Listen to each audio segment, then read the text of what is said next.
त्या दिवसचा प्रसंग बघा जरा, बापाच्या चेहऱ्याकडे पहा.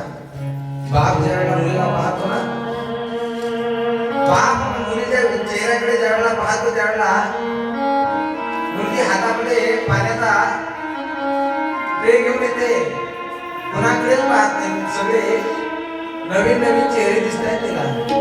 ती मुलगी आपल्या बापाच्या चेहऱ्याकडे पाहते. बापाचा चेहरा अत्यंत निराश अवस्थेमध्ये पडलेला असतो. घरी जातायत, पाहुणे फोन करतायत, पाटील अहो आम्हाला मुलगी पसंत आहे, लागा तयारीला. एका बाजूला एका डोळ्यामध्ये आनंद असतो की आपल्या मुलीचं चांगलं होणार आहे, एका डोळ्यामध्ये दुःख सुद्धा असतं की आज या मुलीला आपण हाताच्या घोडाप्रमाणे वागवलं की आपल्याला सोडून जाणार. बाप तयारीला लागतोय. 2-3 महिन्यापासून मुलीच्या लग्नाची तयारी करतोय. पैसे नाहीत म्हणून सावकाराकडून पैसे उसने आणतोय, व्याजाने करतोय. आपल्या मुलीचं लग्न शांततेत चांगल्या प्रकारे झालं पाहिजे. जो बाप आजपर्यंत कुणाच्या पुढे झुकला नाही, वाकला नाही, तो बाप आज प्रत्येकाच्या नातेवाईकाची उंबरठे झिजवायला लागला. बापाचं प्रेम कधी शब्दामध्ये व्यक्त नाही करताय. तर बाप तरी आपल्याला कठीण असा नारळासारखा जरी कठीण दिसला तरी आज त्याच्या अंतःकरणामध्ये अमृतापेक्षाही गोड असणारे पाणी असतं. आई आपल्या चुलीजवळ स्वयंपाक करत असताना डोळ्यातून पाणी काढते. माझी लेक आता आम्हाला सोडून जाणार आहे. जो बाप स्वाभिमानाने गावामध्ये फिरायचा, आज ज्या दिवशी लग्न असतं ना त्या दिवशी तो बँडवाल्यापासून दारू पिणाऱ्यापर्यंत प्रत्येकाच्या पायावर झोपतोय. का माझ्या मुलीचा विवाह चांगल्या प्रकारे संपन्न झाला पाहिजे, माझ्या मुलीच्या विवाहामध्ये कुठल्याच प्रकारची अडचण नाही आली पाहिजे, प्रत्येकाच्या पायावर झोपतो. आणि आज तीच परिस्थिती हिमालयाची सुद्धा आहे. हिमालय प्रत्येकाला नमस्कार करतोय स्वामी. आणि ज्या वेळेला आता तो हिमालय आपल्या पार्वती मातेच्या समोर जातोय, बाप ज्यावेळेला मुलीच्या समोर येतोय ना त्यावेळेला हिमालयाच्या उंचीचा असणारा तो राजा ज्यावेळेला मुलीच्या समोर येतोय ना, जसं एका कडक ढेकळावरती पाणी पडावं आणि ढेकूळ गिरगळून जावं तसा बाप गिरगळून जातो. मुलीच्या नेत्रांचे अश्रू वाहतोय, दर जसा रडायला लागतो. तर हाताच्या घोड्याप्रमाणे वागवलंय तुला, आज सोडून चालले, आम्हाला विसरू नको बरं. मुलगी बापाच्या गळ्यामध्ये गळा टाकून ढुमसून रडते. बाबा ओ लहान असताना तुम्ही ज्या वेळेला बाहेरून यायचे ना, त्या बापाला एक एक प्रसंग आठवते आपल्या मुलीचा, जी आपल्या घरामध्ये लहानाची मोठी झाली. बाबा बाबा म्हणून माझ्याकडे पडत यायची. मी कितीही थकून आलो ना तर पहिला ग्लास पाण्याचा माझी मुलगी घेऊन यायची. बाबा खूप दमलात तुम्ही, घ्या पाणी प्या. तुमचा चेहरा पडलेला दिसतो, तुमची तब्येत बरी नाही का? तुम्हाला काही होतंय का बाबा? काय होतंय तुम्हाला सांगा. बाप म्हणतो काही नाही बोली, तुझ्या हातचं पाणी पिले. आणि मुलगी गरीब आपल्या बापाची इज्जत राखणारी असते बरं. एखादा प्रसंग बघा, मुलाला जर घरून दूध आणायला पाठवलं ना तर तो गिलासामध्ये असा पैसे टाकतो, असा वाजवत नेतो लोकांच्या समोर. मुलीला जर दूध आणायला सांगितलं तर ओढणीच्या आत ग्लास लपून ती बिचारी दूध आणते, पाहुण्याला माहीत सुद्धा पडू देत नाही. बाबाची इज्जत कधी धुळीत घालत नाही, ती खरी मुलगी आहे. बाबा अहो जातोय मी, तब्येतीची काळजी घ्या. भोग होती, अंतकरण कठीण करतोय हिमालय.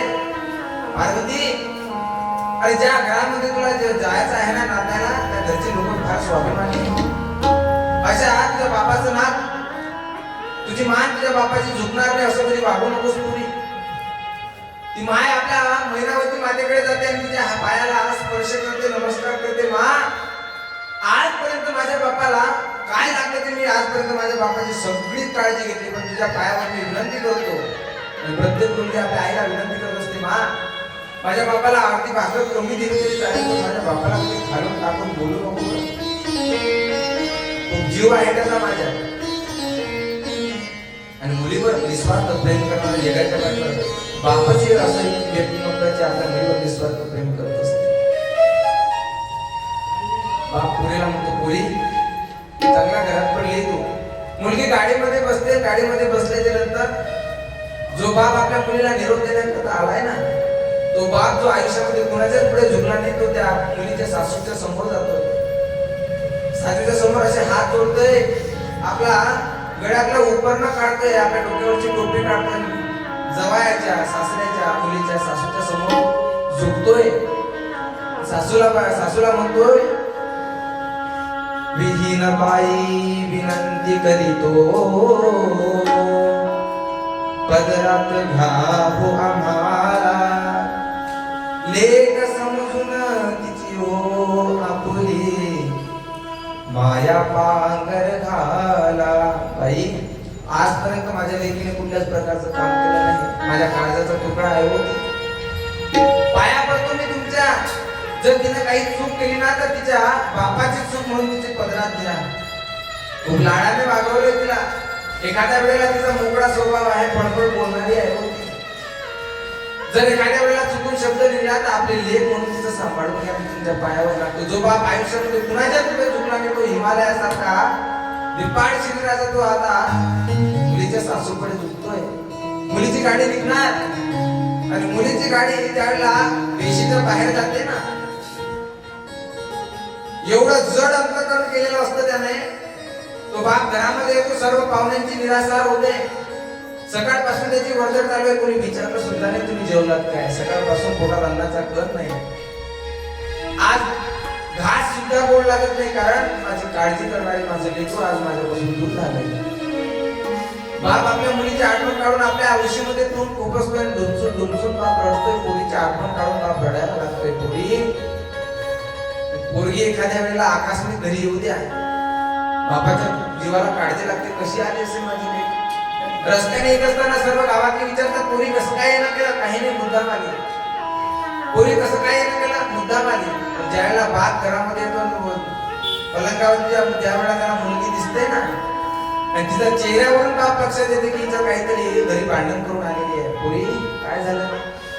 काही नाही बाबा, माझं असं काय चुकलं होतं की माझं तुम्ही असं घर म्हणून काय झालं. पोरी बाबा, अहो आजपर्यंत तुम्ही कधी तुमच्या घरामध्ये असताना शेताचा धुरा सुद्धा पाहिला नाही. मला रोज वावरामध्ये जावं लागते. पण ठीक आहे, मी काम करायला सुद्धा तयार आहे. बाबा, आपल्याला मध्यस्थी माणसाने फसवलं. ज्याच्यासोबत माझा विवाह झालाय ना, दारू पितो बाबा, रोज मारतोय मला, पण मी स्वाभिमानी आहे. माझ्या बापाची इज्जत जाणार नाही. माझा बाप जर ताट मानेने जगतोय ना, तो तसाच जगला पाहिजे म्हणून मी सर्व सहन करतोय. बाबा, मला आता सहन होत नाही, मी राहणार नाही. बाप म्हणतोय, पुढे संसार आहे, दोन्ही चाक समान असल्याशिवाय संसाराचा गाळा चालत नसतो. एकाने गरम असलं तर एकाने थंड पाणी व्हावं. संसार करण्याचा नियम आहे. हिमालय जसा रडायला लागला, पार्वती मातेला निरोप द्यायला लागले, आणि पार्वती माता ज्याला जात आहे, हिमालयासारखा उंचीचा असणारा राजा सुद्धा आज मुलीच्या विराहामध्ये रडतोय. हे मुलगी जाण्याचं दुःख मोठं कठीण असतं. बाप हा असं व्यक्तिमत्व आहे. बाप आपली मुलगी जात असताना त्या मुलीला म्हणतोय, पोरी सगळ्या गोष्टी विसर, पण आम्हाला विसरू नको बरं का. नाही विसरणार मी तुला. एका सुंदर हिंदी गीतकाराने अत्यंत भावना बापाच्या आपल्या शब्दामध्ये प्रकट केलेल्या आहे. म्हणतोय, सब बात को तुम भूलो,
विसरू नको बरं का आम्हाला. ती बहीण आपल्या भावाजवळ जाते आणि भावाजवळ गेल्यानंतर भावाला म्हणते, दादा दादा मी जाते आहे सासरी, बाबाची काळजी घे बरं का. बाप आपला तो भाऊ आपल्या बहिणीकडे पाहतो आणि बहिणीला म्हणतोय, ताई भांडलोय वाकडलोय एकमेकांच्या वर रुसलोय, एकमेकांना रागवलंय, एकमेकांशी भांडणं केली. खरं सांगू का तुला, तू चालली ना अंतःकरणाला फार वेदना होत आहेत ताई. ती मुलगी आपल्या भावाला म्हणते, दादा अरे मी तुझ्या दारातली चिमणी आहे, कधी ना कधी उडून जाणार होते. हिंदीकाराने फार आपल्या मनातल्या भावना व्यक्त केलेल्या आहेत. ती मुलगी म्हणते, दादा मी तुझ्या दारातली चिमणी आहे, उडून जाणारच आहे. भैया तेरे अंगना की मैं हूँ एक चिड़िया रे, रात भर बसेरा है, मुझे सुबह उड़ जाना है.